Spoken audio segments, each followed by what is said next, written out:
El día de hoy vamos a tratar de meditar el Evangelio que para el 30º domingo del tiempo ordinario nos propone la liturgia. Jesús nos trae la parábola del fariseo y el publicano. Es una parábola que tal vez podríamos aterrizar un poco a nuestras vidas y así hacerla un poco práctica.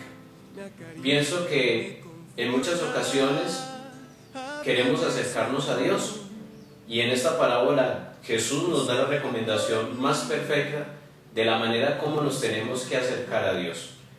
Desde el domingo anterior, Jesús nos hablaba por medio de la parábola de la viuda, también cómo debe ser nuestra oración insistente para acercarnos a Dios. Una oración que debe ser permanente, no de vez en cuando ni cuando nos acordamos, sino que tiene que ser diaria y constante para que, si queremos tener el favoritismo de Dios, pues lógicamente podamos entrar en contacto con Él. Y es por eso que ya tenemos el cómo acercarnos a Dios, pero nos falta la actitud. ¿Cuál debe ser la actitud para entrar en comunión con Dios? Y eso lo demarca este Evangelio del fariseo y el publicano. Esta perícopa del Evangelio nos enseña cuál debe ser la actitud correcta ante nuestro contacto con el mismo Dios. Pues bien, vamos a encontrarnos con dos personajes. El primer personaje, que es el fariseo, que se cree perfectamente bien. Y claro, era un hombre perfectamente justo ante Dios. Era de los más cumplidores de la ley. Y por lo tanto, pues su vida giraba en torno a eso, a vivir completamente bien ante Dios. Por lo tanto, se encontraba con sus actos, con sus obras, hasta tal vez con sus pensamientos, en contacto, digámoslo así, perfecto, como el que cumple la ley. Y es por eso que va y hace su oración, y en esa oración, pues no necesita de Dios, se cree completamente bueno. Es la actitud errada de muchos de nosotros.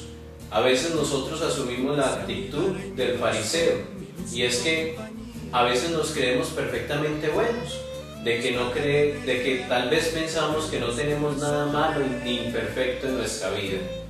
O en muchas ocasiones creemos que con lo poco bueno que hacemos, estamos como aquel fariseo que podemos juzgar a todo el mundo por el bien que no hace. Y por lo tanto, como no nos siguen los pasos como nosotros queremos, pues tal vez ellos están errados y no necesitan de Dios y no merecieran a Dios. Por eso, a veces nosotros como católicos deberíamos revisarnos si es que estamos tomando la actitud del fariseo en nuestras oraciones y en nuestra comunión con Dios, puesto que la misma oración es la que nos acerca a Dios. Y en ese caso, pues muchos de nosotros lo que hacemos es alejar al mismo hombre, alejar a nuestros hermanos, porque no tienen la misma vida o las mismas acciones que nosotros manejamos ante Dios. Puede que seamos buenos, pero para Dios hay algo mucho más importante. No se trata de nuestras obras, se trata de nuestro mismo ser, de sentirnos necesitados del mismo Dios. Y esa entonces es la actitud del publicano. El publicano necesita de Dios, se cree necesitado de Dios. Y eso es lo que le agrada perfectamente a Dios. Cuando nosotros creemos de que no necesitamos de Dios, pues lógicamente Dios no tiene nada que hacer con nosotros. Pero si creemos que Dios tiene algo para hacer en nuestra vida, Él puede entrar perfectamente y ahí tendrá un espacio. Y si nosotros se lo abrimos y dejamos nuestro orgullo al lado y tomamos la actitud del publicano de arrodillarnos, de sumergirnos en su misericordia, de pedirle perdón por nuestros pecados, ahí es cuando vamos a poder experimentar cómo Dios nos ama y cómo Dios tiene misericordia por nosotros. Jesús bien lo dijo desde el principio de su predicación. Los evangelios nos narran las bienaventuranzas, y la primera que nos dice el evangelio de Mateo nos dice que decía Jesús: dichosos los pobres de espíritus, porque de ellos es el reino de los cielos. Pobres de espíritu significa esa actitud del publicano, el sentirse sencillo, el sentirse necesitado de Dios, el hacerse humilde para que realmente Dios pueda actuar en nuestra vida. Por eso yo creo que la invitación de este Evangelio la podríamos tildarla y a la vez culminarla, como el mismo Evangelio nos lo dice. Pues el que se humilla será enaltecido, y el que se enaltece será humillado.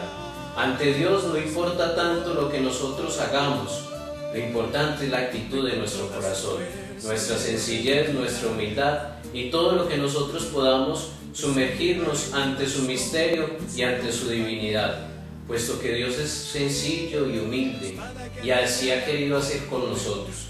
Dice el apóstol San Pablo, pues Dios, aun siendo de condición divina, se rebajó a nuestra condición humana, y por esa condición humana hemos obtenido la salvación en una cruz donde ha muerto para todos. Por eso, queridos hermanos, qué bueno que nosotros podamos reconocer siempre la voz de Dios que nos habla y que nos invita a que le sigamos desde la humildad y la sencillez. Por eso en esta sección de Habla Señor, que tu siervo escucha, dejemos cada vez que Dios nos hable a nuestro interior.